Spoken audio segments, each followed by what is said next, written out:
Oui, Monsieur le Président et mes chers collègues, c'est effectivement sur la dissolution de la société publique locale de l'Agence régionale d'équipement et d'aménagement, SPL AREA, après 18 ans d'existence, que je voudrais intervenir. C'est au moins la quatrième fois que nous en parlons, sans compter les délibérations de la commission permanente. Et cette affaire prend l'allure d'un véritable serpent de mer. Elle nous a été présentée comme permettant de répondre à un plan de rénovation des lycées d'1 milliard d'euros de 2021 à 2027. Mais personne n'ignore la vraie raison, le conflit d'intérêts qu'il y a eu au sein de la commission d'appel d'offres. Mon collègue Pierre-Paul Léonelli, qui présidait alors l'AREA, doit s'en souvenir, et qui a été un conflit d'intérêts qui a retardé le projet de la cité scolaire internationale du quartier Arinques à Marseille, dont on vient de parler, énorme chantier de 63 millions d'euros, entre une personnalité du jury constituée lors de l'appel d'offres et un bureau d'études, membre d'un des groupements candidats. L'affaire est toujours en cours. Elle a conduit à une annulation de l'appel d'offres, 11 millions d'euros, sauf erreur, d'indemnisation aux 3 groupements candidats, retard de l'opération. L'ouverture était prévue en 2022. Elle est retardée en avril 2024, sauf erreur. Alors nous en avions parlé sur le principe lors d'une de nos premières séances, le 23 juillet 2021. On avait pris acte, vous aviez approuvé, la majorité, le transfert de l'activité, la reprise par la région des personnels, la dissolution, et ceci au 1er janvier 2022.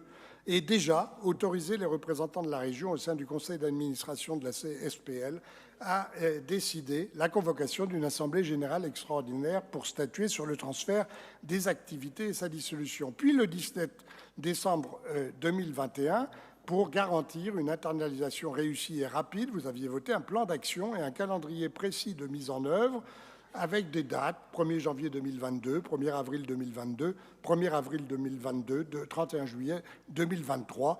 Mais vous aviez voté, in fine, sans plus de précision, vous aviez décidé de reporter la dissolution de l'AREA à une date ultérieure afin de permettre la mise en œuvre de l'ensemble des précédentes décisions. Mon collègue Laurent Mérengone vous avait interrogé le 16 mars 2022 sans avoir beaucoup de réponses sur le coût de la réintégration des agents, notamment des personnes les mieux payées, à 531 000 euros au total en 2020, soit 8 500 euros par mois en moyenne pour les interventions pour chacun. Et ma collègue Muriel Foll, le 15 décembre 2022, vous avez déjà interrogé sur le rachat des locaux des bureaux de l'AREA pour la somme qui nous est mentionnée aujourd'hui. Et les conseils d'administration de l'AREA du 29 novembre 2023 et 16 janvier 2024 nous ont montré à Emmanuel Foucard et à moi les dérapages de ce transfert.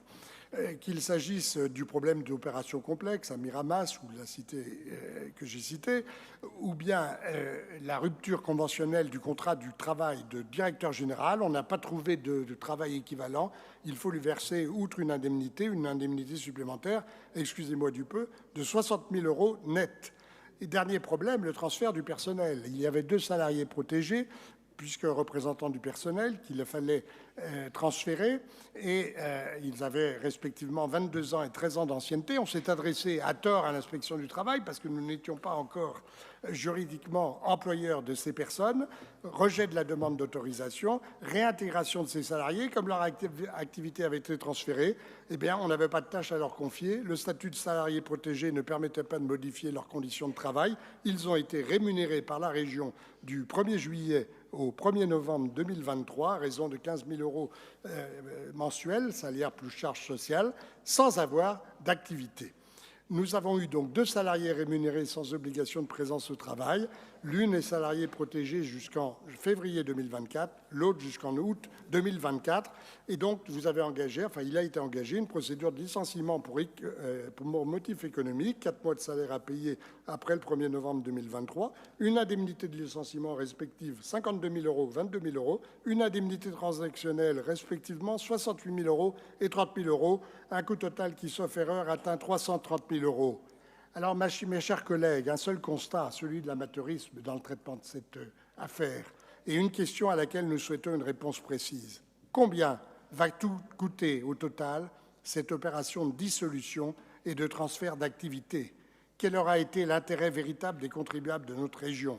Peut-être que la Chambre régionale des comptes, si vous ne répondez pas, nous le dira un jour parce qu'il n'est pas impossible qu'elle se penche sur ce dossier. dont l'absence de clarté nous conduira à ne pas prendre part au vote sur cette délibération. Bien.